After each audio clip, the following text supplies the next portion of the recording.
Welcome to Sleepy Science Brain. Tonight, we're exploring a sensation that happens sometimes at the edge of sleep. The feeling of falling. The sudden jolt. The moment when the body snaps awake just as rest was beginning. This is common. This is harmless. This is something the brain does during the transition. There is no need to stay alert. No need to remember details. No need to follow carefully. This is simply background explanation. Gentle information. A slow description of what happens when the body moves towards sleep. This is about understanding. About reassurance. About removing fear from a sensation that feels startling but causes no harm. Let the body settle. Let the mind drift. Let the transition begin. There is a moment that happens sometimes when the body is settling into rest. The eyes have closed. The room is quiet. The weight of the day begins to fade. And then something shifts. The body feels as though it is falling. Not slowly, not gently, but suddenly, as if the ground has disappeared. The sensation arrives without warning. It moves through the chest, through the limbs, through the spine. Feels real. Feels physical. Feels like the body has dropped through space. And then the muscles react. The arms jerk. The legs kick outward. The whole body snaps awake in a single motion. The heart is beating faster now.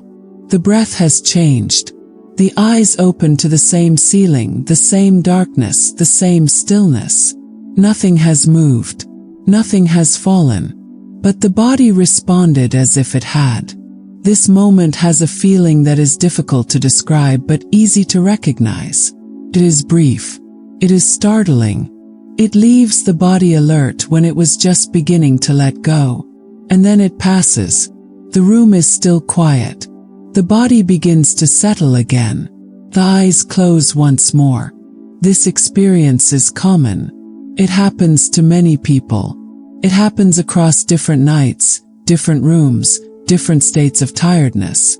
Some people notice it often. Some people notice it rarely. But when it happens, the recognition is immediate. There is no need to wonder what occurred. The body knows. The sensation is distinct. It is the feeling of falling when there is no fall. It is the jolt of waking when sleep was approaching. This moment exists in the space between wakefulness and sleep. It belongs to neither state fully. The body was releasing. The mind was drifting. And then something interrupted that process. The interruption is physical. It moves through muscle and nerve. It pulls the body back from the edge of sleep. And yet it causes no harm. Leaves no injury. Simply restarts the process of falling asleep. This is not a problem that needs solving. It is not a sign that something has gone wrong. It is an experience that the body sometimes has during the transition into rest. The sensation feels urgent in the moment. The body reacts as if responding to something real. But once the moment has passed, there is only the quiet room, the same bed, the same darkness. The body did not fall. The body was lying still. And yet the sensation was present and undeniable. This is something the nervous system does. This is something the brain produces during the shift from waking to sleeping. It does not happen every night. It does not follow a pattern that can be predicted. Simply occurs sometimes. The feeling of falling is vivid. The jolt is physical. The waking is sudden. And then the body begins to relax again. This moment has been felt by people throughout time. In different beds, different centuries, different languages. The experience is shared even when it is not discussed. It is familiar even when it is not understood. There is no need to fear this sensation. There is no danger in the falling. There is no meaning in the jolt that requires interpretation. It is simply something that happens as the body moves towards sleep. The muscles were relaxing. The breathing was slowing. The mind was beginning to drift. And then the body responded as if falling. as if the support beneath it had vanished. The reaction is immediate. The arms move, the legs tense, the eyes open, but the bed is still there. The floor is still there. The body has not moved from its position. The sensation was internal. It was generated by the nervous system itself. It was not caused by any external event. And yet it felt real. Felt like movement through space. Felt like the body had dropped suddenly. This is the nature of the experience. It is vivid and physical, even though nothing physical has occurred. The body returns to stillness. The breath returns to its rhythm. The mind begins to drift again. The moment has passed. The falling has ended. The jolt has dissolved back into quiet. This is something the body does as it lets go, as it moves from control to release, as it crosses the threshold into sleep. The sensation does not last. The interruption does not prevent sleep from arriving eventually. It is simply a moment that occurs sometimes in the space between waking and rest.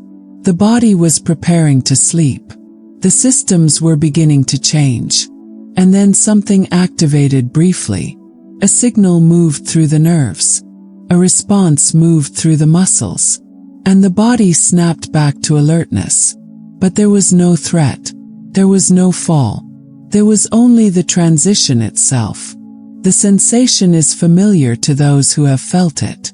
It needs no explanation to be recognized. It is the feeling of dropping, the feeling of jerking awake, the feeling of the body reacting to something invisible. And then it is over. The room remains the same. The body remains safe. The process of falling asleep continues. This moment is not strange. It is not unusual. It is not a sign that the body is struggling.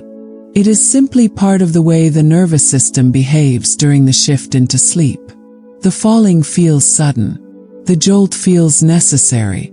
The waking feels complete. And yet within moments, the body is ready to try again. The eyes close. The muscles soften. The breath deepens. The moment before sleep returns. The body moves again toward rest. And sometimes nothing interrupts. And sometimes the falling happens once more. This is the rhythm of the transition. This is the experience of letting go. The body does not fall perfectly into sleep. It moves toward it gradually, sometimes smoothly, sometimes with interruption. The sensation is real. The response is real. And the safety is also real. The body has not fallen. The body will not fall. The body is resting in place.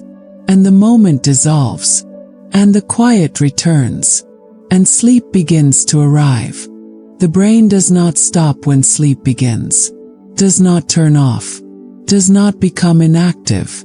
Does not cease its work. Instead, it changes what it is doing.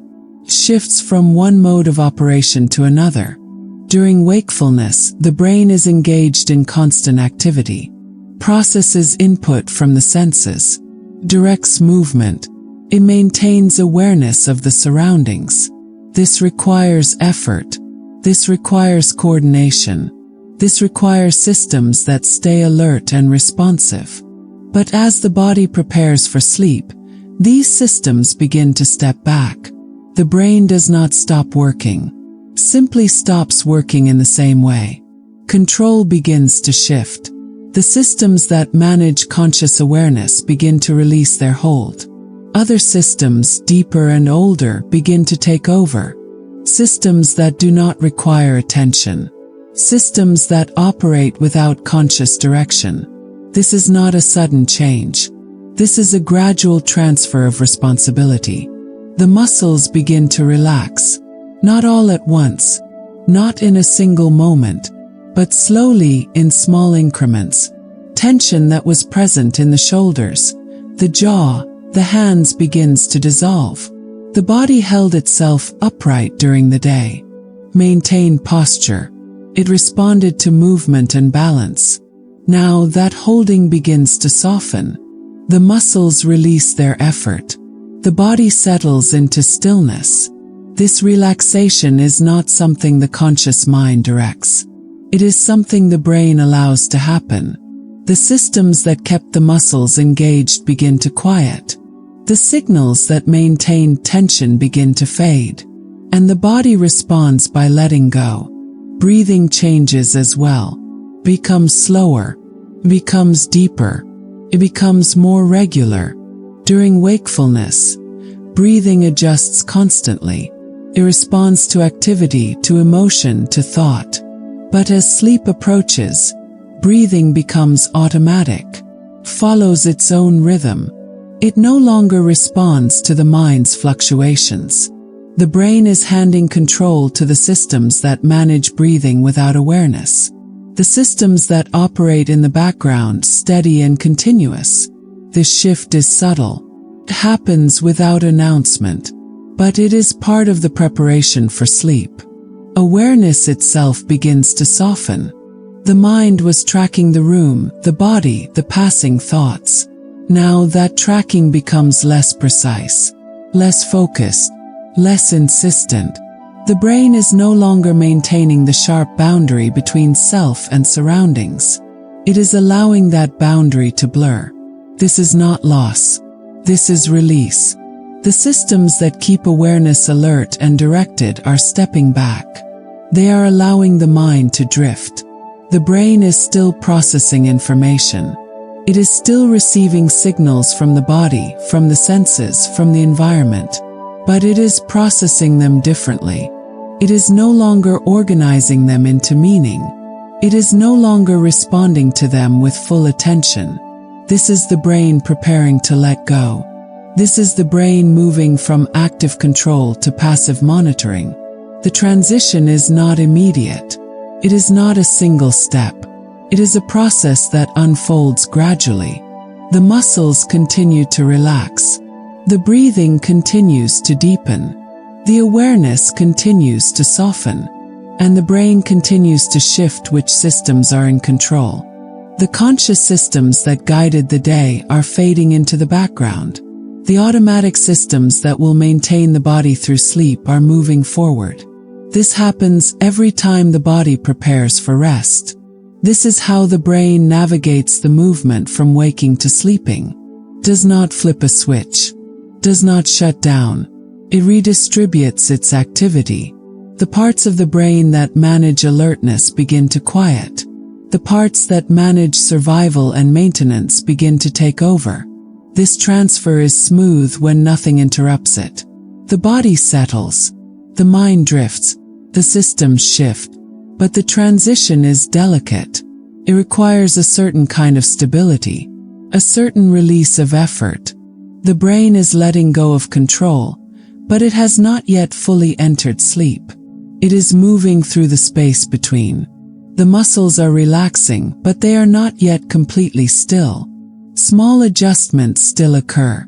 Small tensions still appear and dissolve. The breathing is slowing, but it has not yet reached the deep, steady rhythm of full sleep. The awareness is fading, but it has not yet disappeared. Faint thoughts still drift through. Faint sensations still register. This is the brain in transition. This is the brain preparing, but not yet completed. The systems are shifting.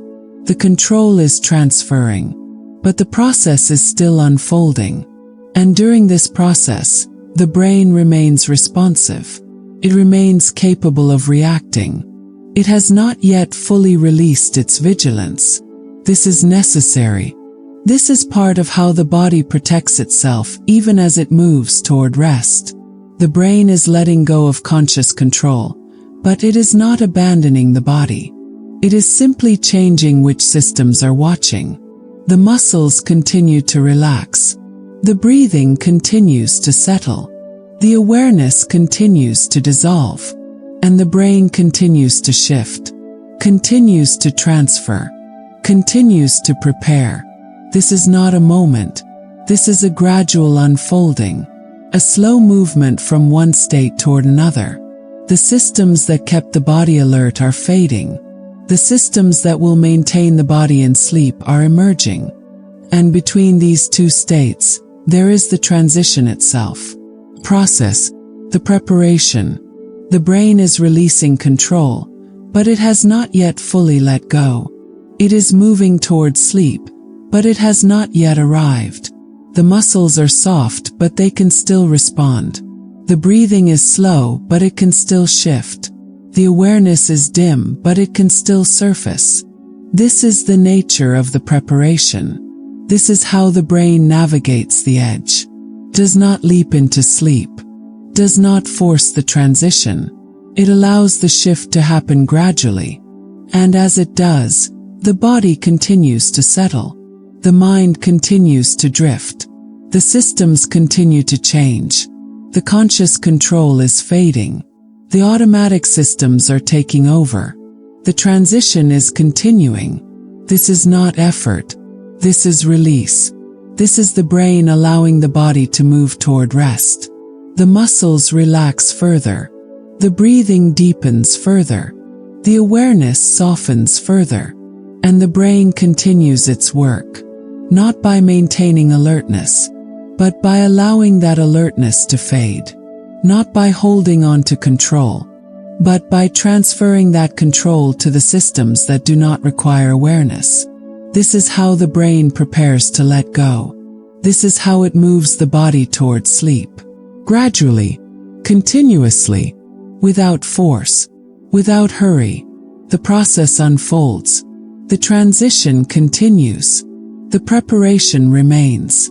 The body does not move into sleep as a single unit. Different systems shift at different speeds. Different parts of the brain change at different times. This is not a flaw. This is simply how the transition occurs. The muscles begin to relax. Tension dissolves. The holding that kept the body upright during the day begins to fade. This relaxation can happen quickly. The muscles release their effort in a brief span of time. The body was maintaining tone. The muscles were engaged, even in stillness. And then that engagement begins to disappear. The shift is sudden sometimes. The muscles let go all at once, moving from tension to complete relaxation. But awareness does not shift at the same speed. The mind is still partially present. It is still faintly tracking the body. It has not yet fully dissolved into sleep. This creates a gap, a moment where the muscles have changed, but the brain has not yet adjusted to that change. The systems that monitor the body are still active. They are still receiving signals. They are still processing information about position and balance. And when the muscles relax suddenly, these systems notice. They notice the change in muscle tone. They notice the loss of tension. They notice the shift in the body's state. But the awareness that would normally interpret this change is fading. It is not fully present. It is not directing the response. So the systems respond on their own. They respond based on the signals they are receiving, not on conscious understanding. The body was upright. The muscles were engaged. And now, suddenly, they are not. To the systems that monitor balance and posture, this feels like falling. Not because the body has moved. Not because the position has changed. But because the internal signals have shifted in a way that resembles falling. The muscles have lost their tone. The body has lost its tension. And the monitoring systems interpret this as a loss of support. This is a misinterpretation. The body has not fallen. The body is lying safely in place. But the systems do not have access to that context. They only have access to the signals they are receiving. And those signals suggest a problem. They suggest that the body is dropping. That support has been lost. So the systems respond. They send a signal to the muscles. A signal to react. A signal to correct what appears to be a fall. The muscles contract. The arms jerk. The legs kick outward. The body snaps into motion. This is the jolt. This is the sudden waking. This is the correction. But there is nothing to correct. The body was not falling. The body was simply relaxing into sleep. The systems responded to a change they misinterpreted. They reacted to a signal that suggested danger when there was none. This is not a failure. This is not a mistake in the usual sense. This is simply what happens when systems fall out of sync. The muscles relaxed quickly. The awareness lagged behind. The monitoring systems responded to incomplete information. And the result is the jolt, the sudden activation, the return to alertness. The body is awake again now. The muscles are tense again. The awareness has sharpened. But the danger was never real. The fall was never happening. The correction was unnecessary. This is the nature of the experience. The systems were doing what they are designed to do. They were responding to signals. They were protecting the body. But the context was different. The body was not in danger. The body was transitioning into sleep. And in that transition, the systems sometimes misread what is occurring. The muscles continue to relax as sleep approaches. This is necessary. This is part of the process. But sometimes the relaxation happens faster than the other systems can adjust to. The monitoring systems are still active. They are still watching. They are still interpreting the signals from the body. And when the muscles let go suddenly, those systems notice the change. They notice the loss of tone. And they respond as if something has gone wrong. As if the body needs to be caught. As if support has disappeared. The signal moves through the nervous system. It reaches the muscles. And the muscles react. The jolt is brief. It is immediate. It pulls the body back from the edge of sleep. And then it passes. The muscles settle again. The awareness begins to fade again. The process continues. This misinterpretation happens because the systems are not perfectly coordinated during the transition. The muscles are moving toward sleep. The awareness is fading. But the monitoring systems are still active, still responsive, still interpreting. And sometimes, in that gap between states, the signals do not align. The information does not match. The response occurs. This is not harmful. This is not a sign of dysfunction. This is simply the result of systems that operate independently, falling briefly out of sync. The body was letting go. The muscles were releasing. And the systems that monitor balance misread that release as a fall. So they corrected. They activated. They pulled the body back. But the correction was not needed. The body was safe. The transition was proceeding normally. This is why the jolt feels so physical. Why it feels so urgent.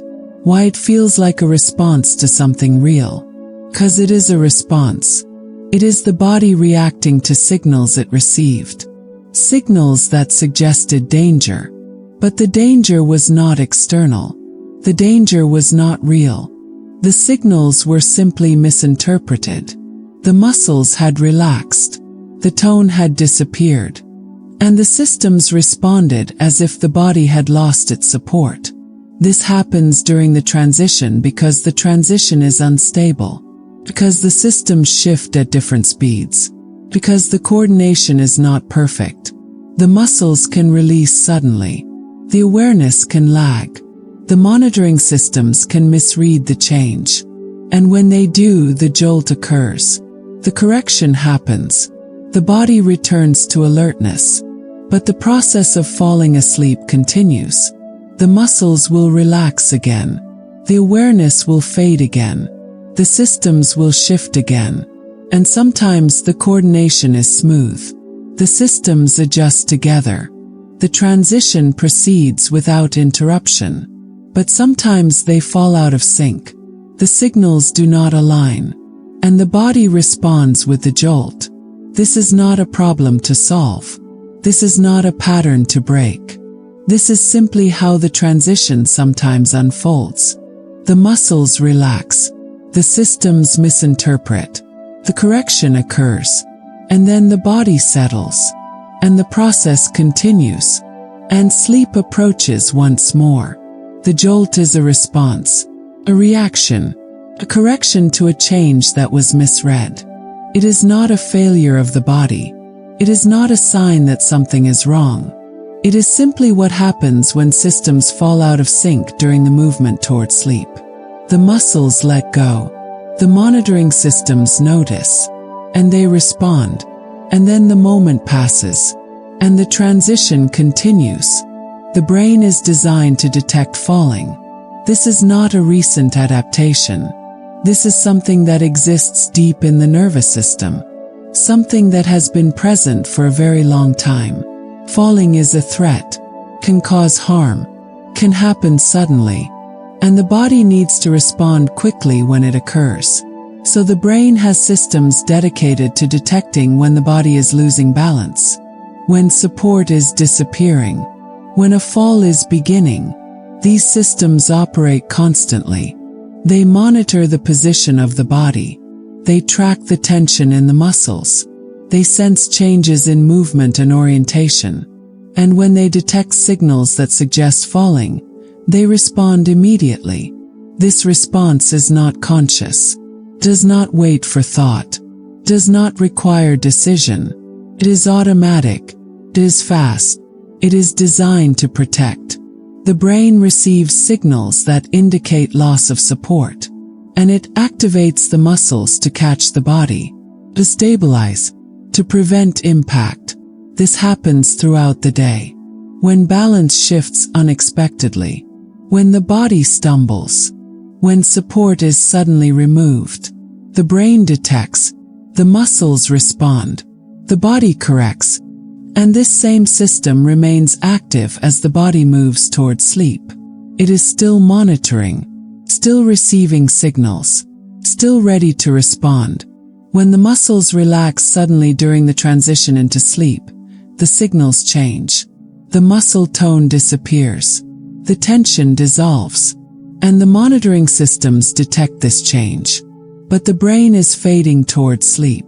The awareness is dim. The conscious mind is not interpreting the signals. So the systems respond based on what the signals resemble, based on the patterns they are designed to recognize. And the pattern they recognize is falling. The loss of muscle tone resembles the loss of support.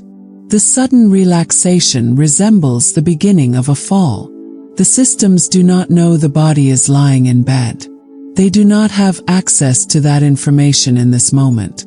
They only have the signals, and the signals match the pattern of falling. So the brain responds, sends the signal to catch, to stabilize, correct, and the body jerks awake. But the falling was not literal. The falling was symbolic. It was the brain interpreting internal signals as if they were external events. The sensation feels real because the brain is creating it based on what it believes is happening. The systems detect signals that resemble falling, and the brain fills in the experience of falling. This is how the brain works. It does not only respond to what is happening, it interprets, constructs, creates a coherent experience from the signals it receives. When the signals suggest falling, the brain produces the sensation of falling, even when no fall is occurring. This is not deception. This is simply how perception is built. The brain receives information and organizes it into an experience that makes sense. The signals during sleep transition match the pattern of losing balance. So the brain produces the experience of losing balance. The sensation moves through the body, feels like dropping, feels like the ground disappearing, feels physical and immediate, but it is generated internally. It is the brain's interpretation of the signals it is receiving from the muscles and the nervous system. The feeling is vivid. It is convincing, pulls the body into action. And this is because falling is treated as urgent. The brain prioritizes the detection of falling above many other signals. Falling can cause injury. It requires immediate response. It cannot be ignored or delayed. So when the brain detects the pattern of falling, It responds with full activation, with complete alertness, with physical reaction. This is why the jolt is so sudden, why it feels so necessary, why the body snaps awake so completely. The brain has interpreted the signals as a threat, and it is responding to protect. But the threat is not real. The falling is not happening. The body is lying safely in place. The sensation was created by the brain based on incomplete information, based on signals that were misread during the transition. The muscles relaxed. The systems detected the change. And the brain filled in the story of falling to explain what it sensed. This is not intentional. This is not a choice the brain makes. This is automatic processing. This is pattern recognition occurring without awareness. The signals match falling, so the brain produces falling, and the body responds, and then the moment passes. The awareness returns, and the brain recognizes that no fall occurred. But the sensation was real while it lasted. The experience was complete. The response was genuine. This is the nature of how the brain interprets signals. It does not wait to verify. It responds based on what the pattern suggests. And the pattern of sudden muscle relaxation during sleep transition resembles the pattern of falling. So the brain produces the sensation. It activates the response, pulls the body back to alertness. The falling feels real because the brain is designed to make it feel real, to create an experience that matches the signals. And the signals in this moment suggest that the body is dropping, that support is lost, that danger is present. The brain does not question this, simply responds. It creates the sensation of falling and activates the muscles to catch. This happens quickly, happens completely. It happens before conscious thought can intervene. And then it is over. The jolt completes. The muscles settle. The awareness recognizes the room, the bed, the safety. The brain recalibrates. It adjusts its interpretation. It recognizes that the body was not falling after all, but the sensation was already generated. The response was already activated. The experience was already complete. This is why it feels like falling even though nothing fell. The brain created the sensation based on the signals it received. The signals were real. The interpretation was automatic. The experience was vivid. And the body responded as if the falling were literal, as if the threat were external, as if the danger were immediate. But it was all internal, all generated by the brain's attempt to make sense of the transition into sleep. The muscles relaxed. The systems misread. The brain filled in the story. And the story was falling. The sensation was dropping. The response was jerking awake. This is how the brain protects. By responding to patterns. By creating experiences that match the signals. By activating before danger becomes harm. But sometimes the signals are misread. Sometimes the pattern is recognized incorrectly. Sometimes the response is unnecessary. And in those moments, the sensation is vivid and real, even though the event is not happening. The falling feels complete. The body reacts fully. The awareness returns sharply. And then the moment dissolves. And the brain adjusts. And the process of falling asleep continues. The sensation was symbolic. The response was automatic. The experience was generated. And the body settles once more. And the muscles begin to relax again. And the transition continues. The brain carries patterns that are very old. Patterns that were shaped long before beds existed. Long before walls and roofs and safety were common. These patterns remain. They are still active. They still influence how the body responds. Sleep has not always been safe. There was a time when resting meant vulnerability. When closing the eyes meant losing awareness of the surroundings. when letting go of control meant becoming exposed to danger. The body needed to rest. The brain needed to enter sleep. But the environment was not always secure. Sleep happened in trees, on rocks, on uneven ground, in places where losing balance could mean falling. And falling in those environments could mean injury, could mean harm, could mean death. So the brain developed ways to monitor even as it moved toward sleep. Ways to check. Ways to respond if something went wrong. These were not conscious systems. These were automatic processes. Reflexes that operated without thought. The body would begin to relax. The muscles would release. The awareness would start to fade. And the brain would perform a check. A final assessment. A last moment of vigilance before fully letting go. If the body was stable, the transition would continue. If the position was secure, sleep would proceed. But if something suggested instability, the brain would respond. It would pull the body back. It would restore alertness.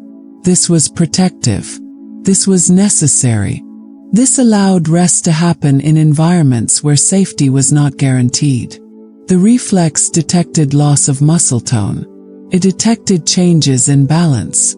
It detected signals that might indicate falling. And when it detected those signals, it activated. It jolted the body awake. It prevented the transition from completing. This happened at the edge of sleep, in the moment when control was being released, when the conscious mind was fading. The reflex operated in that vulnerable space. It checked the body's position. It assessed the signals. And if the signals suggested danger, it interrupted. It brought the body back to alertness. It stopped the descent into sleep. This served survival. This kept the body from falling during rest. This protected against the dangers of sleeping in unstable places. And this reflex still exists. The environments have changed. The body no longer rests in trees. The dangers of falling during sleep are no longer present in the same way. But the reflex remains. It is still part of how the brain operates during the transition into sleep. Still monitors. Still detects. It still responds when it senses the pattern of falling. The brain does not know that the bed is safe. It does not know that the environment has changed. It only knows the signals it receives. And it responds to those signals the way it has always responded. When the muscles relax suddenly, the reflex activates. When the tone disappears, the check occurs. And if the signals match the pattern that once meant danger, the brain responds with a jolt. This is not needed now. The body is not in danger. The environment is secure. But the reflex does not adjust based on context. It does not evaluate whether the response is necessary. Simply operates, detects, reacts. This is the remnant of a time when sleep was risky, when letting go meant exposure, when falling could be fatal. The brain evolved to protect during that transition, to maintain vigilance even as awareness faded, to pull the body back if something seemed wrong. And that protection is still active, still functioning, still responding to the same patterns. The body lies in a safe place now. The surface is stable. The position is secure. But the reflex does not know this. It only knows the signals. And the signals sometimes match the old pattern. So it activates, jolts, pulls the body back to alertness. This is not a malfunction. This is not the brain making an error. This is the brain doing what it was shaped to do. It is performing the check. It is responding to the signals. It is protecting against a danger that no longer exists. The reflex served a purpose once. It allowed rest to happen in environments where stability could not be assumed. It allowed the brain to release control while still maintaining a final layer of monitoring. And when that monitoring detected something wrong, it intervened, stopped the process, brought the body back. This happened countless times, in countless environments, in countless situations where sleep meant risk. And the reflex became embedded, became automatic. It became part of the transition itself. Now the environments are different. The body rests in places designed for safety. The dangers of falling during sleep have largely disappeared. But the reflex has not disappeared. It is still present, still active, still responding.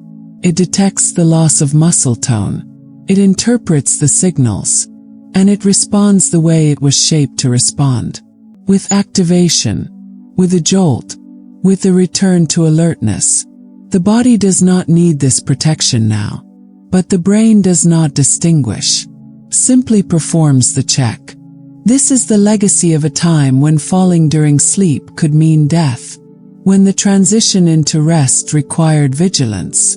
The reflex protected survival then. It allowed sleep to happen while maintaining a final safeguard. And it continues now. In environments where the safeguard is no longer necessary. Where the danger no longer exists. But the reflex remains. The pattern remains. The response remains. The brain still performs the check. Still monitors the signals.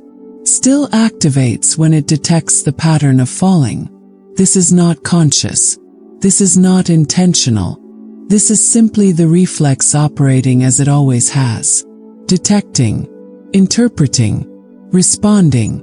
The muscles relax. The signals change. The reflex notices. And if the pattern matches, the jolt occurs. The body jerks awake. The transition is interrupted. This served protection once. This allowed survival in dangerous environments.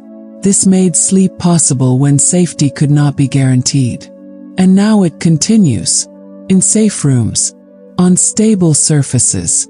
In environments where falling is no longer a threat. But the reflex does not know this. It only knows the signals. And it responds. This is the brain carrying forward what was once essential. What once meant the difference between rest and harm. The reflex protected. And it continues to protect. Even when protection is no longer needed. The body lies safely. The environment is secure. But the reflex still operates. Still checks. Still responds. Still pulls the body back when it detects the old pattern. This is the remnant. The legacy. The continuation of what was shaped long ago. And it remains active. Remains present. Remains part of the transition into sleep. The brain does not know that the world has changed. Does not know about walls. Does not know about locks. It does not know about the safety that now exists during sleep. It operates based on patterns that were formed long ago. In conditions that no longer exist. And those patterns remain active. They have not been updated. They have not adjusted to the modern environment. The brain still scans for danger as it moves toward sleep. It still monitors for threats that are no longer present. This is not something it chooses to do. This is not something that can be turned off through understanding. It is automatic. It is built into the structure of the nervous system. Continues regardless of context. The alarms that once protected against real danger are still there. Still functioning. Still ready to activate. They were necessary once. They detected threats during the vulnerable moments of falling asleep. They allowed the brain to pull the body back if something was wrong. If the environment was unsafe. If danger was near. And they still perform this function. Even though the threats have changed. Even though the dangers are mostly gone. The brain does not distinguish. It does not evaluate whether the alarms are still needed. Simply maintains them. Keeps them active. Allows them to operate as they always have. Most nights, these alarms remain quiet. The body settles into sleep. The muscles relax. The awareness fades. And the transition completes without interruption. The monitoring systems detect the changes, but they do not interpret them as threatening. They allow the process to continue. This is the common pattern. This is how sleep usually begins. The alarms are present. They are scanning, but they do not activate. They remain in the background. The body moves through the transition smoothly. The systems shift in coordination. The descent into sleep proceeds. But sometimes the alarms respond. Sometimes the signals are interpreted as danger. Sometimes the pattern is recognized as a threat. And the alarm activates. The jolt occurs. The body is pulled back to alertness. This happens even though no danger exists. Even though the environment is safe. Even though the threat is not real. The alarm does not check the context. It does not verify the interpretation. It simply responds to the pattern it detects. This is how it was designed to work. This is how it protected survival. This is how it continues to operate. The brain has not learned that these alarms are no longer necessary. It has not adapted to the safety of modern sleep. It still treats the transition as a vulnerable moment. It still monitors for threats. It still responds when the pattern suggests danger. This is not a choice. This is not something the brain decides each night. It is built into the system. It is part of the structure. It remains active because it has always been active. The alarms scan constantly. They process the signals from the body. They assess the patterns.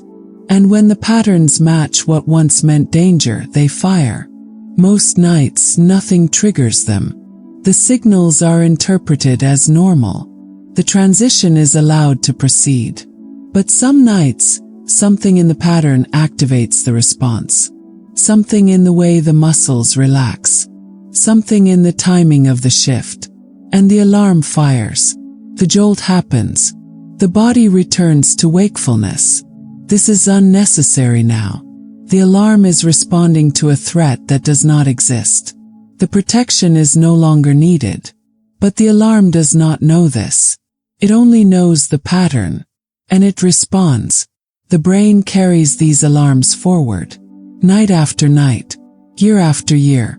They remain part of the transition into sleep. They remain part of how the brain monitors the body. And sometimes they activate. Sometimes they interrupt. Sometimes they pull the body back. This is the remnant of protection that was once essential. That once made sleep possible in dangerous environments. And it continues. In safe rooms. In secure places. In environments where the alarms are no longer necessary. But they remain. They respond. The brain has not updated its assessment of danger. Has not recalibrated for modern safety. It still operates as if the threats are present. As if the environment requires vigilance. As if the alarms are needed. And so they continue. They remain active. They remain ready. Most nights they stay quiet. Most nights, the transition proceeds without interruption. But the alarms are always there. Always scanning. Always capable of firing. This is not within conscious control. This is not something that can be prevented through awareness. The alarms operate automatically. They respond to signals the conscious mind does not access. They are part of the deeper systems. The older systems. The systems that were shaped by survival. And they remain active. They remain present. They remain part of the transition. The body settles into sleep. The muscles release. The awareness fades. And the alarms scan. They monitor. They assess. Sometimes they remain silent. Sometimes they allow the process to continue. Sometimes they detect a pattern. Sometimes they interpret it as danger. Sometimes they fire. And the jolt occurs. The body jerks awake. The transition is interrupted. This is the alarm activating. This is the protection engaging. This is the response that was shaped long ago. And it continues now. in environments where it is no longer needed, in moments where the danger does not exist. But the alarm does not distinguish, does not adjust, simply responds. The brain carries this forward, this pattern, this reflex, this automatic response. It has not learned that the world is different, that sleep is safer, that the alarms are no longer necessary. Simply continues. It maintains the systems. It allows them to operate. And most nights nothing happens. The alarms scan and remain quiet. The transition completes. But some nights they fire. They activate. They pull the body back. And this is not a problem. This is not a failure. This is simply the alarm doing what it was designed to do. Responding to patterns. Protecting against threats. Activating when the signals suggest danger. The danger is not real. The threat does not exist. But the alarm responds anyway. This is the system that still lives in the brain. The protection that still operates. The vigilance that still scans. It was necessary once. It served survival. It allowed rest in dangerous places. And it remains. Continues. Functions. Most nights it stays quiet. Most nights it allows sleep to arrive. But it is always there. Always scanning. Always ready to respond. This is the alarm that still lives in you. The protection that has not been updated. The system that continues from another time. And it activates sometimes. Without reason. Without real danger. Without actual threat. Simply because the pattern matched. Simply because the signal suggested something wrong. And the alarm responded. The way it always has. The way it was designed to do. The environment has changed in ways the brain was not designed for. Light continues long after darkness would have arrived naturally. Stimulation continues long after activity would have ceased. The brain is exposed to conditions that did not exist when its patterns were formed. And these conditions affect how the transition into sleep unfolds. Light signals wakefulness to the brain. It signals that the day continues, that alertness is still needed. But light is now present at all hours. Comes from screens. Comes from bulbs. Comes from sources that did not exist before. The brain receives these signals. It interprets them as indicators that sleep should not yet begin. The systems that prepare for rest are delayed. The shift toward sleep is postponed. And when sleep is finally attempted, the brain has not fully prepared. The systems have not fully transitioned. The awareness is still more active than it would be naturally. The alertness is still more present. This creates instability during the descent into sleep. The systems are not aligned. The transition is not smooth. The muscles begin to relax. But the awareness has not faded as much as it would under natural conditions.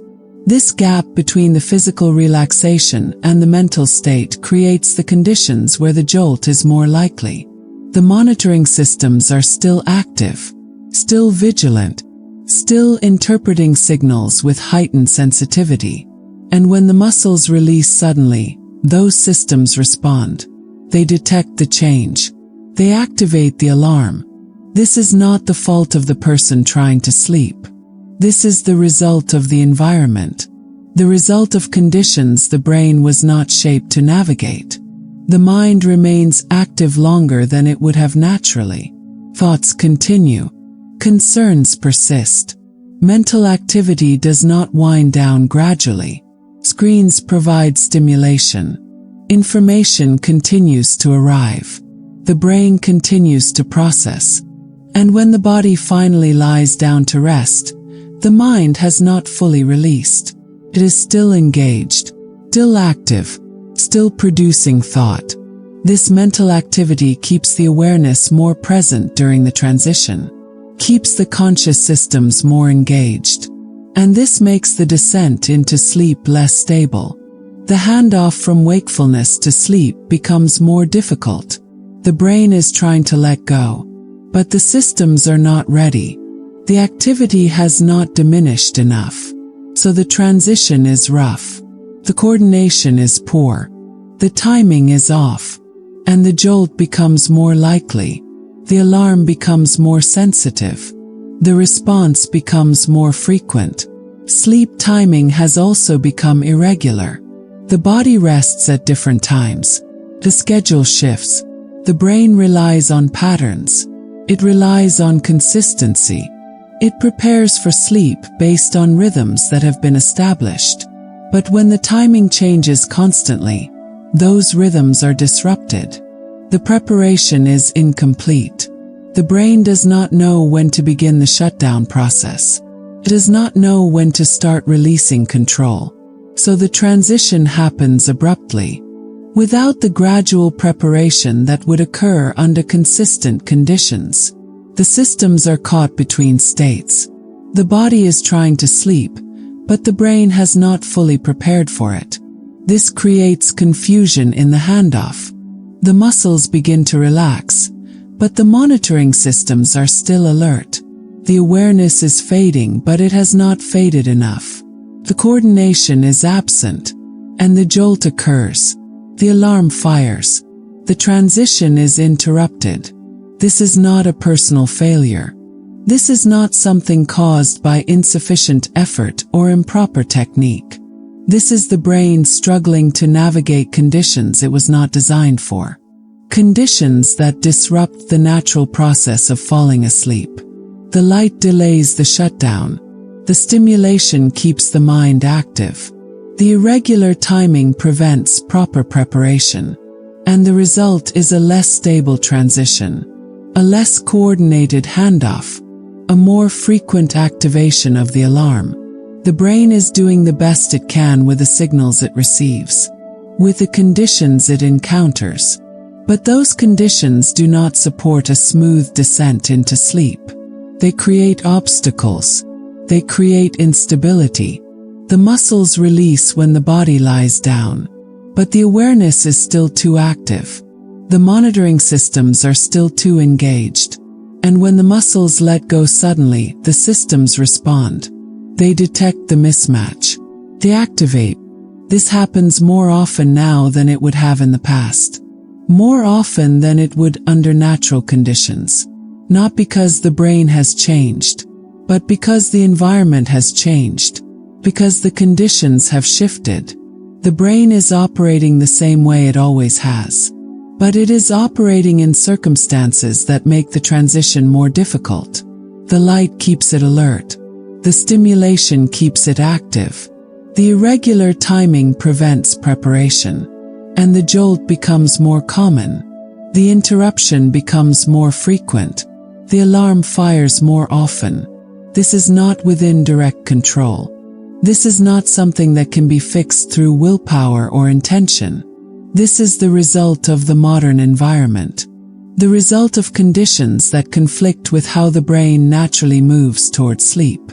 The transition requires a gradual release, coordinated shift, a stable handoff between systems. But the environment does not support this.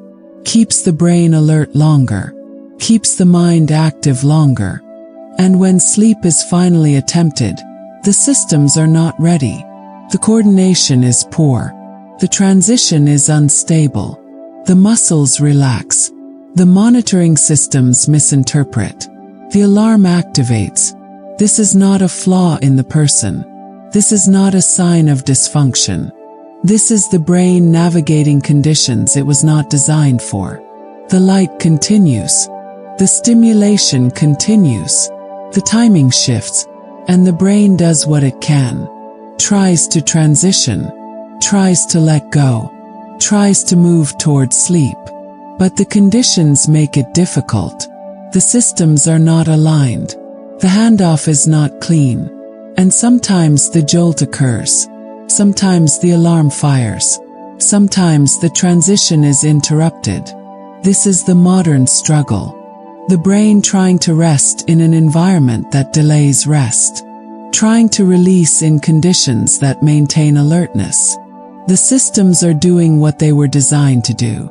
But the environment has changed, and the transition has become more difficult. The muscles release. The awareness lags. The monitoring systems respond. And the jolt happens, not because something is wrong, but because the conditions have made the transition less stable. The brain is navigating a world it was not built for. And the transition into sleep reflects that struggle. The light delays. The stimulation persists. The timing shifts. And the handoff becomes harder. The coordination becomes weaker. The alarm becomes more sensitive. This is not personal failure. This is environmental mismatch. This is the brain doing what it can in conditions that make sleep more difficult to reach. During the day, the mind is occupied. There is movement. There is sound. There is activity that fills awareness. The brain is processing the external world constantly. It is responding to demands. It is managing tasks. And in this state of occupation, internal sensations are not prominent. They exist, but they are not the focus. The body is always producing signals. The heart is always beating. The breath is always moving. Muscles are always adjusting. But these signals fade into the background during the day. They are present, but they are not noticed. The mind is directed outward. It is engaged with what is happening around it. Does not turn inward. And so the body's constant activity goes unnoticed.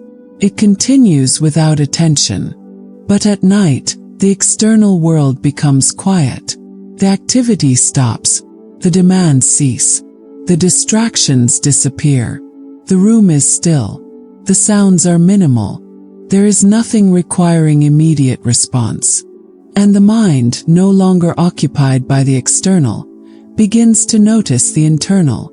The signals that were always present now become prominent. The sensations that were always there now become noticeable. The heartbeat can be felt. The breath can be heard. The body's small movements become apparent. This is not because the sensations have changed. This is because the awareness has shifted. The mind is no longer filled with external input. It has space now. It has room to notice what is happening inside. And the body becomes louder, not in volume, but in presence. The monitoring systems that operate constantly become more noticeable at night. They have always been active, but now they are felt. The brain scans the body, checks the position, it assesses the state of the muscles. During the day, this happens without awareness. The monitoring occurs in the background, does not reach conscious attention. But at night, in the absence of distraction, the monitoring becomes noticeable. The brain's attention turns to what it is doing internally, and the sensations feel amplified. They feel more intense. They feel more present. A small tension in the shoulder that went unnoticed all day becomes prominent. A slight discomfort that was ignored becomes noticeable. The body has not changed. The sensations were there before, but now they are felt. This is the effect of silence. This is what happens when the external world stops demanding attention. The mind turns inward, and it finds all the activity that was always happening but never noticed. The breath moving in and out, the heart beating steadily, the muscles making small adjustments. All of this becomes apparent. All of this becomes loud. And this includes the transition into sleep. The process that happens every night but is rarely felt with full attention. The muscles beginning to release. The awareness starting to fade. The systems beginning to shift. During the day, these processes would be invisible. They would happen without notice. But at night, in the quiet, they become part of what the mind observes. They become sensations that are felt. And this makes the transition more noticeable. It makes the changes more prominent. The relaxation of the muscles is felt. The fading of awareness is noticed. the shift in breathing is detected. And when the jolt occurs, it feels louder, feels more dramatic, feels more startling, not because it is stronger, but because the mind is paying attention in a way it does not during the day. The silence gives the brain room to notice itself, to notice its own processes, to notice what it is doing, and everything becomes more vivid, more present, more immediate. The body's signals that were always there now fill the awareness. The monitoring systems that were always active now become felt. This is not a change in the body. This is a change in where the mind is directed. The external has quieted, and the internal has become prominent. The sensations feel amplified because there is nothing else to notice, because the mind has turned its attention fully inward. The heartbeat that was unnoticed all day now feels strong. The breath that was automatic now feels deliberate. The body that was functioning in the background now becomes the foreground. And the transition into sleep, which happens quietly most nights, becomes something that is felt, something that is noticed. The muscles release, the awareness fades, and the mind, still partly alert, observes this happening. It notices the changes, it notices the sensations, it notices the shift, and when the jolt occurs, the mind is present for it, feels it fully, it experiences it completely. This is why night makes everything louder, not because the sensations are stronger, but because the awareness is focused inward. The external world has stopped providing input. The mind has nowhere else to direct its attention, and so it notices the body. It notices the processes. It notices what has always been happening. The monitoring systems are always active, but at night they are felt. They are noticed. They are part of the conscious experience. The brain is scanning the body, checking the muscles, assessing the state. During the day, this happens silently. At night, it becomes part of what is felt. And the sensations that result from this monitoring become prominent. They become loud. The body is always producing signals, always adjusting, always responding to small changes. But at night, these adjustments are noticed. These signals are felt. These responses are part of the awareness. And the transition into sleep, which requires the body to change and adjust, becomes something that is experienced rather than something that simply happens. The muscles let go. The awareness notices. The monitoring systems detect. The mind observes. And everything feels amplified. Everything feels more intense. Everything feels louder. This is the effect of silence. This is what happens when the distractions disappear. The mind turns inward, and it finds the body, and it finds all the activity that was always there. The heartbeat, the breath, the monitoring, the transitions, the adjustments, all of it becomes present. All of it becomes felt. All of it becomes part of the experience of lying in the dark. And when the jolt occurs, it is not just a physical event. It is something the mind is present for. Something it notices fully. The sensation of falling. The sudden activation. The return to alertness. All of this is felt more vividly at night. Not because it is different, but because the awareness is directed toward it. The silence has created space. And the mind has filled that space with attention to the body. And the body, always active, becomes loud, becomes present, becomes the focus. This is why sensations feel amplified at night. This is why the transition into sleep becomes noticeable. Not because anything has changed in the body, but because the mind is now paying attention. The distractions have disappeared. The external has quieted, and the internal has become prominent. The monitoring continues. The sensations continue. The body continues its constant activity. But now it is noticed. Now it is felt. Now it fills the awareness. And night makes everything louder. Not through volume, but through attention. The jolt does not indicate harm. It is startling, interrupts, pulls the body back from sleep. But it does not cause injury. The muscles contract briefly. The heart rate increases. The breath changes. And then the body settles again. This is a response, a reaction, a moment of activation. And then it passes. There is no damage that occurs. No harm that results. No lasting effect on the body. The sensation is vivid, feels urgent, feels like something significant has happened. But the significance is in the feeling, not in the outcome. The body returns to rest. The process continues. This is not a sign that something is broken. This is not evidence of dysfunction. The brain is operating normally. The nervous system is functioning as it was designed to function. The jolt is part of the transition, part of how the systems sometimes respond during the shift into sleep. It is common. It happens to many people. It occurs across different ages, different conditions, different states of health. This is not pathology. This is not illness. This is variation in how the transition unfolds.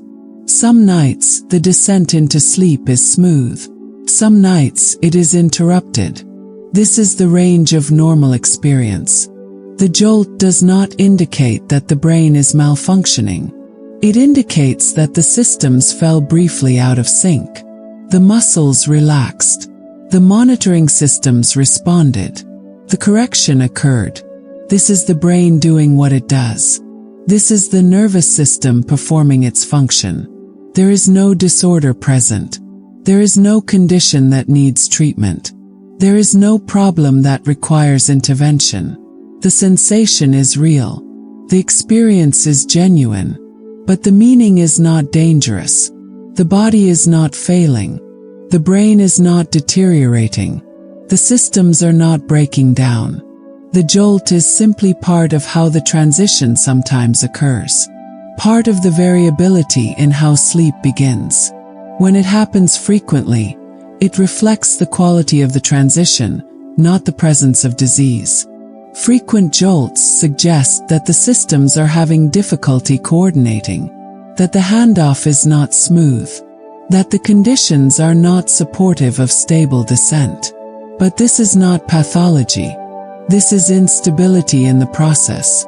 This is difficulty in the transition. The brain is still functioning. The body is still capable of sleep. The systems are still operating. The frequency reflects how well the conditions support the transition, how aligned the systems are, how stable the descent is. When the conditions are poor, the jolts are more common.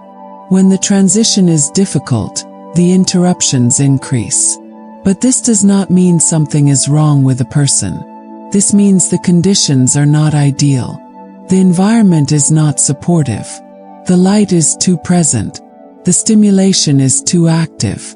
The timing is too irregular. And the brain struggles with the transition. The systems fall out of sync. The jolts occur. This is not a failure of the body. This is the body responding to conditions that make the transition harder. The jolt itself is harmless. It is startling, but it is not dangerous. It is disruptive, but it is not damaging. The body returns to rest. The process continues. Sleep eventually arrives. The sensation does not prevent sleep from occurring. Delays it. It interrupts it. But it does not block it entirely. The body is capable of falling asleep after the jolt. The systems can realign. The transition can resume. This is reassurance. This is the understanding that the experience, while uncomfortable, is not harmful. The jolt is not a threat. It is not a warning of danger. It is not a signal that something is deteriorating. It is simply part of the transition, part of how the brain sometimes navigates the shift into sleep. The experience is real. The sensation is valid. But the fear is unnecessary. The body is not in danger. The brain is not failing. The systems are not breaking. The jolt is a response to signals that were misinterpreted, a correction to a change that was misread. It is automatic, it is brief, and it is harmless. This does not mean the experience is insignificant. It does not mean the sensation should be dismissed. The jolt is felt. It is noticed. It affects the experience of falling asleep. But it does not indicate pathology, does not suggest illness, does not mean something is wrong. The frequency of the jolts reflects the stability of the transition. When the transition is smooth, the jolts are rare. When the transition is difficult, the jolts are common. But this is about the process, not about the person. This is about the conditions, not about the body. The brain is doing what it does. The systems are operating as they operate. The responses are occurring as they occur. This is normal variation. This is the range of how the transition can unfold. Some people experience the jolt often. Some people experience it rarely. Some people experience it only under certain conditions. This variation is expected. This is part of how human bodies differ. Part of how individual nervous systems respond. There is no threshold that separates normal from abnormal. There is no frequency that indicates a problem. The jolt is part of the transition. And the transition varies. Between people. Between nights. Between conditions. This is not disorder. This is variability. This is the range of normal experience. The body is not broken. The brain is not malfunctioning. The systems are not failing. The jolt occurs, interrupts, startles, and then it passes. The body returns to the process of falling asleep. The systems continue to shift. The transition continues. This is harmless. This is normal. This is part of how sleep sometimes begins. The sensation is real. The experience is valid. But the danger is not present. The jolt does not harm, does not damage, does not indicate that something is going wrong. It is simply a response, a reaction, a moment in the transition, and then it ends, and the body settles, and sleep approaches once more. The frequency may change. Some periods bring more jolts. Some periods bring fewer. This reflects changes in conditions, changes in stress, changes in sleep quality, changes in the stability of the transition. But it does not reflect the development of a disorder. It does not suggest that the body is failing. The systems are responding to what they encounter. The brain is navigating the conditions it is given. And sometimes the jolts are frequent, and sometimes they are rare. And this is variation. This is normal. There is no need for alarm. No need for concern. No need to interpret the jolt as a sign of something wrong. The body is functioning.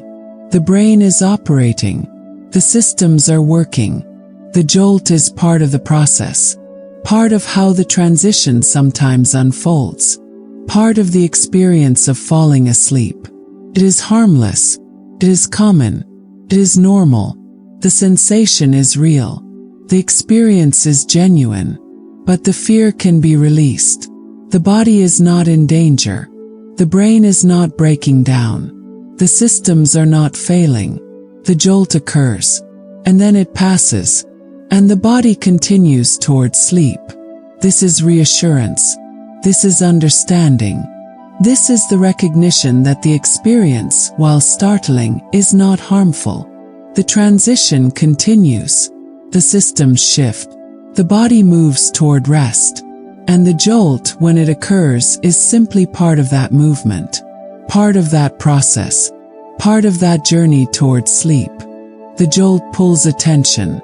It is sudden. It is physical. It is impossible to ignore in the moment it occurs. And once attention has been pulled, it tends to remain. The body has settled again. The room is quiet again. But the mind is now focused on what just happened. It notices the heart beating. It notices the breath. It notices the body lying in the dark. And it begins to watch. It begins to monitor. It begins to wait for the sensation to return. This watching is not neutral. This is not passive observation. This is attention that expects. Attention that anticipates. Attention that scans for signs. And this attention keeps the systems active, keeps the awareness engaged, keeps the mind from fading. The monitoring systems are always present. They are always scanning the body. They are always processing signals. But when attention is directed toward them, they become amplified. They become more sensitive. They become more responsive. The brain is now watching for the jolt. And in watching, it maintains the very alertness that makes the jolt more likely. The systems need to quiet for sleep to arrive. The awareness needs to fade. The monitoring needs to recede into the background. But attention keeps them active, keeps them engaged. It prevents them from settling. The mind is trying to control the process, trying to prevent the jolt from happening again, trying to manage the transition. But the transition cannot be controlled, can only be allowed. Sleep does not arrive through effort. It arrives through release, through letting go, through the absence of control. And when the mind tries to control, it maintains the activity that prevents sleep from approaching. The body lies still, but the mind is active. It is watching. It is monitoring. It is waiting. And this activity keeps the systems engaged, keeps the awareness present, keeps the transition from completing. Fear strengthens the response. When the jolt is interpreted as dangerous, the monitoring increases. The brain becomes more vigilant, more alert, more ready to detect the signs of falling. And this vigilance makes the systems more sensitive, more likely to respond, more likely to activate. The jolt was harmless, but if it is feared, the brain treats it as a threat, and it increases its monitoring to protect against that threat. This creates a cycle. The jolt occurs. The fear increases. The monitoring intensifies. The jolt becomes more likely, not because the body has changed, but because the attention has changed. Because the brain is now watching for what it fears. The systems respond to attention. When attention is directed toward them, they become more active, more prominent, more reactive. This is not intentional. This is simply how the brain operates. Attention amplifies what it focuses on. And when attention is focused on the jolt becomes more present, more frequent, more prominent. Trying to force sleep has the same effect. Maintains activity, keeps the systems engaged. Sleep cannot be forced, cannot be demanded, cannot be controlled through effort. Sleep arrives when the systems release, when the control fades, when the effort stops. But when the mind is trying to force the process, the effort itself prevents the release. The body lies still, but the mind is effortful. It is pushing. It is trying to make sleep happen. And this effort keeps the awareness active, keeps the systems engaged. It prevents the transition from unfolding. The harder the mind tries, the more active it becomes. The more active it becomes, the further sleep recedes. This is not a failure of effort. This is the nature of the process. Sleep does not respond to trying. It responds to allowing, to releasing, to letting the systems do what they do without interference. When the jolt occurs and the mind accepts it, the process can continue. The body can settle again. The transition can resume. But when the jolt occurs and the mind fights it, the activity increases. The monitoring intensifies. The systems remain alert. Acceptance does not mean wanting the jolt. It does not mean enjoying the interruption. Acceptance means allowing the experience to be what it is, without fighting, without trying to prevent it, without adding effort. The jolt happened. The body returned to alertness. And now the process of falling asleep begins again. This can be simple, or it can be complicated by resistance, by fear, by the effort to control. When the mind resists, it maintains activity, keeps the systems engaged. It prevents the settling. When the mind accepts, the activity can fade. The systems can quiet. The transition can continue. This is not about technique. This is not about doing something correctly. This is about releasing the effort to control, about allowing the process to unfold, about letting the systems operate without interference. The watching keeps the systems active. The fear strengthens the response. The effort prevents the release. And the jolt becomes more likely, not because the body is failing, but because the mind is engaged. The attention is focused on preventing what it fears. And in focusing, it creates the conditions that make it more likely. This is the paradox. The more the mind tries to prevent the jolt, the more active it becomes. The more active it becomes, the more likely the jolt is to occur. The systems need to quiet. The awareness needs to fade. The monitoring needs to recede. But attention keeps them active. Fear keeps them vigilant. Effort keeps them engaged. And the transition remains unstable. The systems remain out of sync. The jolt remains likely. This is not a trap. This is simply how the systems respond to attention and effort. When the attention shifts away, the systems can quiet. When the fear releases, the monitoring can settle. When the effort stops, the transition can proceed. The mind does not need to do anything, does not need to control, does not need to prevent, simply needs to allow, to release, to let the process unfold. The jolt may occur again, or it may not. This is not within direct control. But the response to the jolt is within influence. The attention can be released. The fear can be recognized as unnecessary. The effort can be allowed to fade. And when these release, the systems can settle. The monitoring can quiet. The transition can stabilize. The watching maintains activity. The fighting increases tension. The controlling prevents release. And the jolt becomes more frequent, more prominent, more disruptive, not because the body is worse, but because the mind is more engaged. The process cannot be forced, can only be allowed. And allowing requires the release of control. The attention can shift, the fear can fade, the effort can stop, and the systems, no longer amplified by attention, can begin to quiet, can begin to settle, can begin to allow the transition to proceed. This is not immediate. This is not a single decision. This is a gradual release. The watching fades. The fear loosens. The effort dissolves. And the systems respond. They become less sensitive, less reactive, less likely to activate. The transition becomes more stable. The coordination improves. The jolt becomes less frequent, not because something was fixed, but because the interference was released. The mind allowed the process.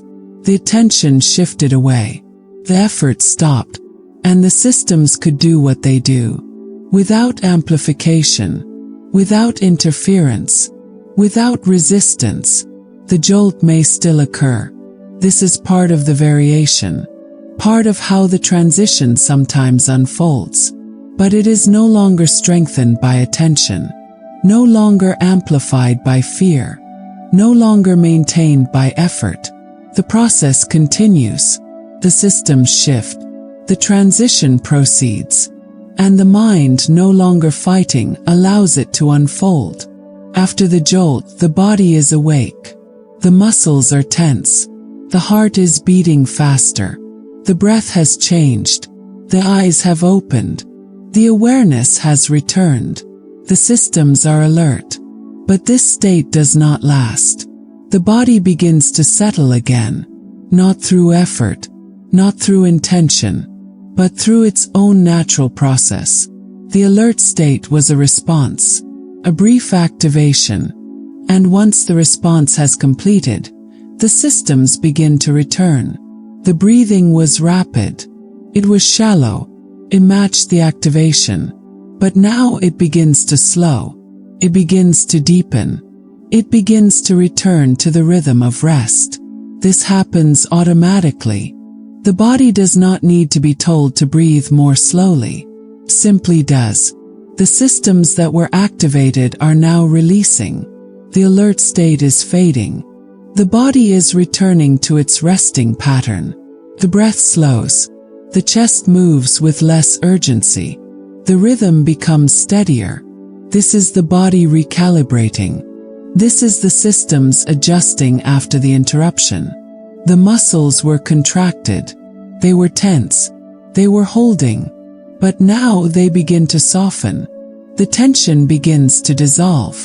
The holding begins to release. This is not something that requires effort. This is not something that needs to be directed. The muscles naturally return to relaxation after activation. They do not remain tense indefinitely. The shoulders soften. The jaw releases. The hands open. The body settles into the surface beneath it. This happens gradually, quietly, without force. The body knows how to return to rest. Does not need instruction. Simply proceeds.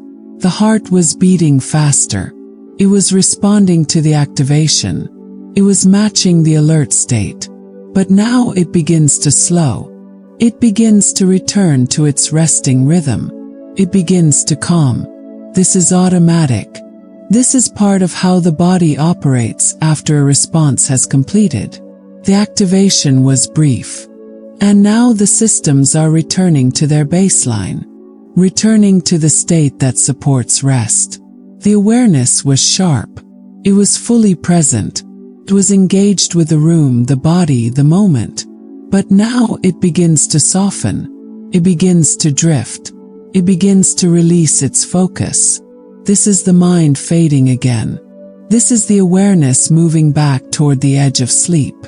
Nothing needs to be done to make this happen. The body is already doing it. The systems are already shifting. The recalibration is natural. It is automatic.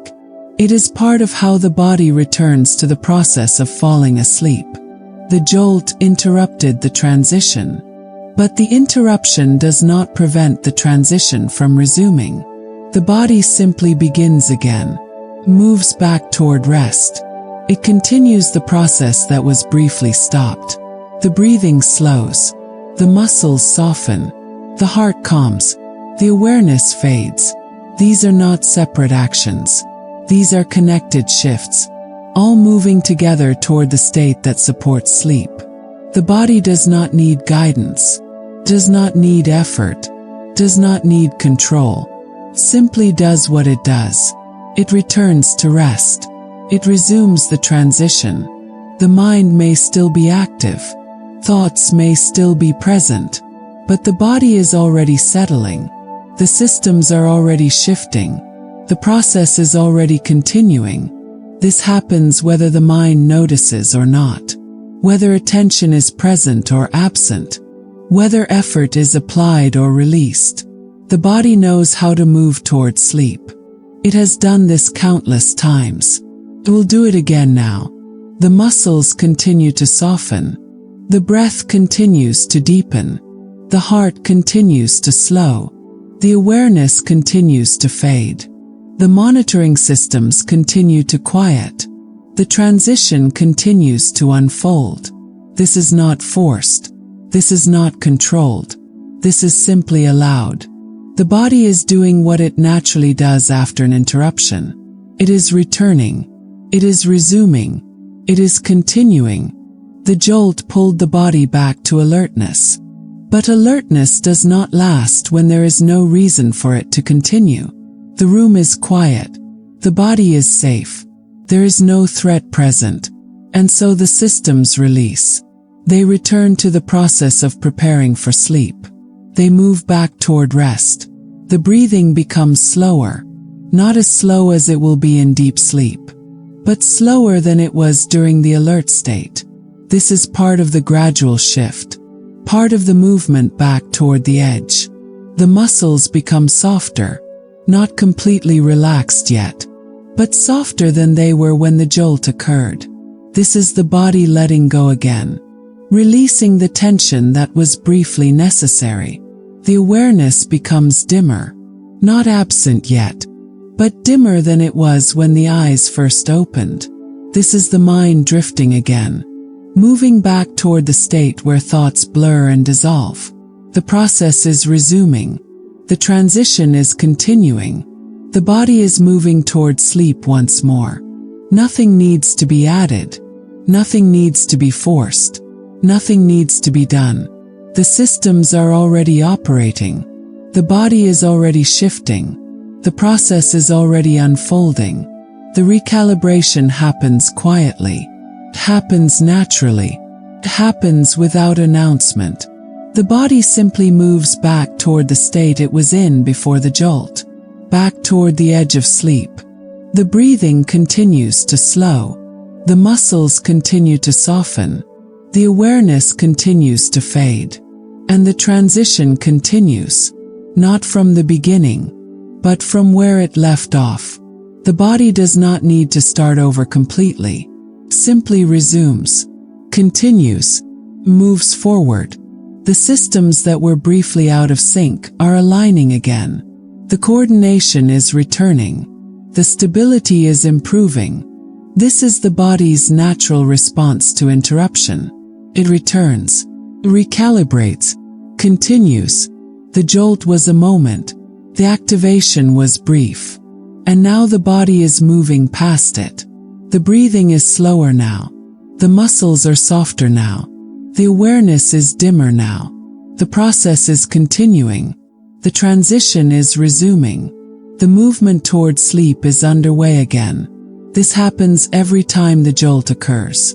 The body is pulled back, and then the body returns. It does not remain in the alert state.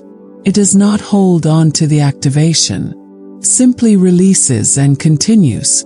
The systems know what to do. They have done this before. They will do it again. The breathing slows.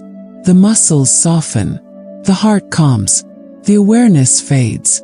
And the edge of sleep approaches once more. Not through effort, not through control, but through the body's natural process. The recalibration is complete when the body is ready. When the systems have returned to the state that supports rest. This may take moments, may take longer, but it happens. It unfolds, continues. The body does not need assistance, does not need intervention, does not need to be managed. Simply does what it does. It returns to rest. It resumes the transition. The breathing continues to deepen. The muscles continue to release. The awareness continues to drift. And the process continues. The movement toward sleep continues. The body continues. Nothing needs to be done. The systems are already operating. The transition is already proceeding. The body naturally tries again. It naturally returns. It naturally continues toward sleep. This is how it works. This is what happens after the jolt. This is the body resuming its process. The breathing slows. The muscles soften. The awareness fades. And sleep approaches. Not through force. Not through effort. But through allowing the body to do what it naturally does. The recalibration continues. The systems continue to shift. The transition continues to unfold. And the body moves toward rest. Quietly. Naturally. Without intervention. The falling sensation is a protection. It is the brain checking. It is the system's monitoring. It is the body ensuring safety before releasing control. This check was necessary once. It served survival. It allowed rest in environments where falling was a real danger. And it continues now. It operates in the background, performs its function during the transition. The check is automatic, does not require thought, does not require awareness, simply happens, scans, assesses, and sometimes it responds. This is not failure. This is not error. This is the system doing what it was designed to do. The falling sensation is the result of that check. The jolt is the response when the check detects something. But the something is not real danger. The something is a signal that was misread, a pattern that was misinterpreted. The body is safe. The environment is secure. The check is no longer needed in the way it once was. And over time, as understanding develops, the check becomes less sensitive. The response becomes less frequent, not because the system has been turned off, but because the conditions that trigger it have changed. Understanding removes fear, and fear was part of what strengthened the response. When the jolt was interpreted as dangerous, the brain became more vigilant, more alert, more ready to detect and respond. But when the jolt is understood as harmless, the vigilance softens, the alertness decreases, the sensitivity reduces. The brain is still monitoring, but it is monitoring with less urgency, with less intensity, with less reactivity.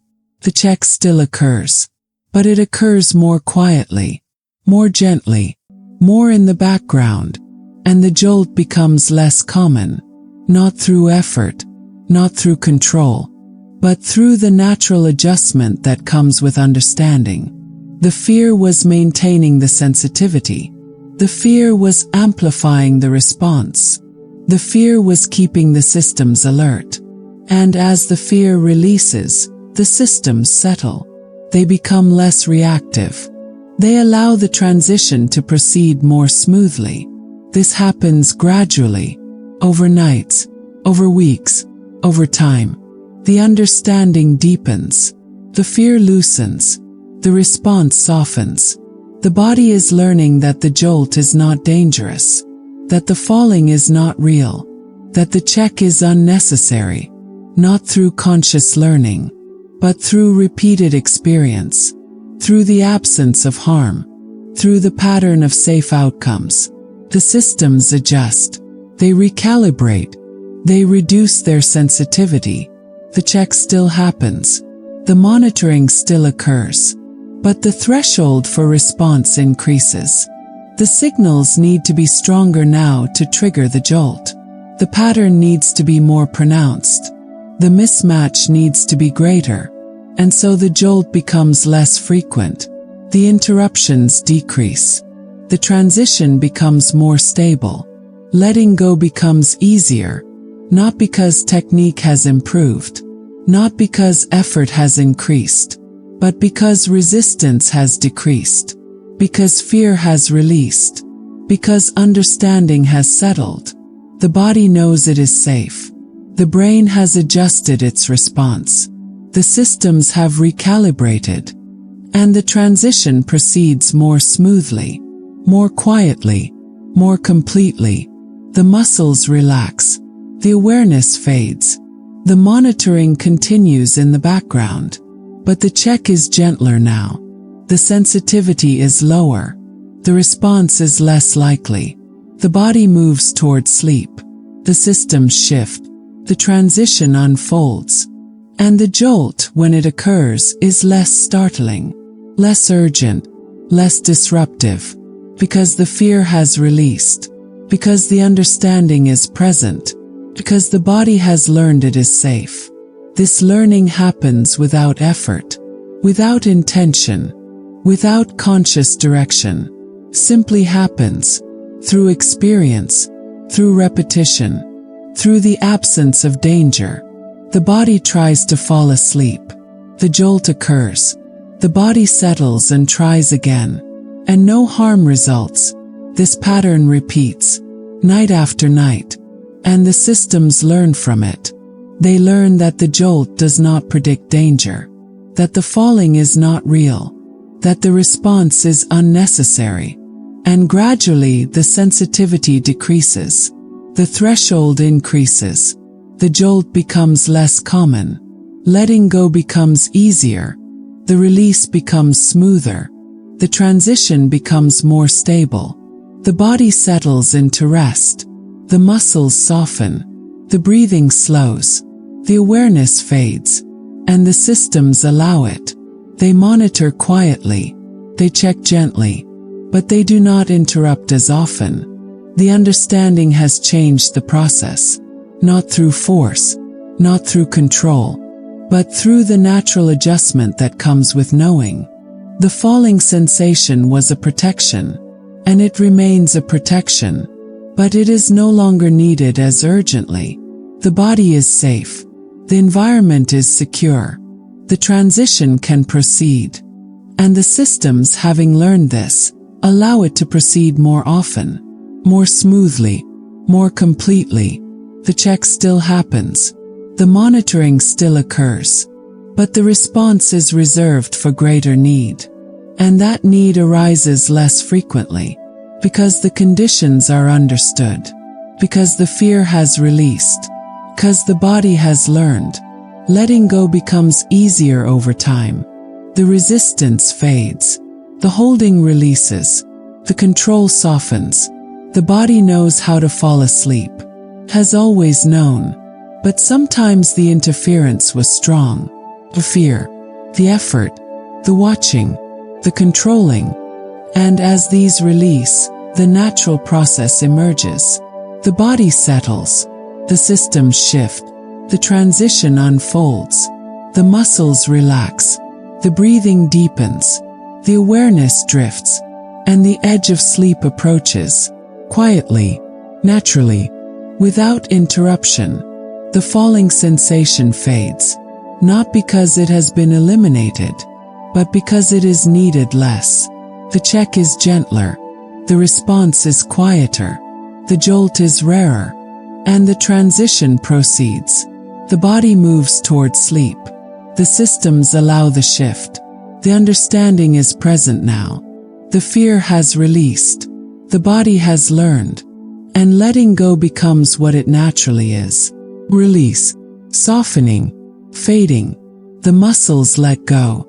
The awareness lets go. The control lets go. And the body moves toward rest. Toward sleep.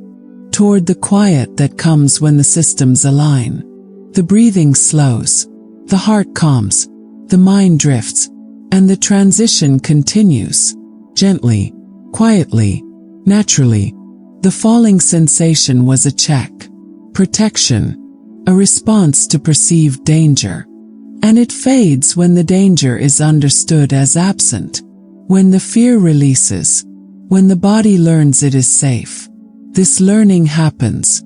This adjustment occurs. This change unfolds. Over time. Over nights. Over the quiet repetition of safe transitions. The body settles. The systems shift. The awareness fades. And sleep approaches. Without jolt. Without interruption. Without resistance. The letting go becomes easier. Becomes softer. Becomes natural. The body knows. The systems allow. The transition proceeds. And the quiet arrives. The stillness settles. The rest begins. The breathing continues. Slow and steady. Deep and calm. The muscles remain soft. Released and quiet. Settled and still. The awareness drifts further. Dimmer now. Fading more. And the transition continues. Without effort. Without watching. Without control. The body moves toward sleep. The systems allow the movement. The process unfolds. Quietly. Naturally. Completely. The falling sensation fades into the background. the check becomes quieter, the response becomes rare, and the body simply rests, simply settles, simply allows. The transition continues, the drift continues, the quiet continues, and sleep arrives, gently, softly, naturally, the body at rest, the systems at ease, the awareness dissolved, the breathing slow, the muscles soft, the mind quiet, and the night continues, and the rest continues, and the body simply is, settling, drifting, releasing, into sleep, into quiet, into rest.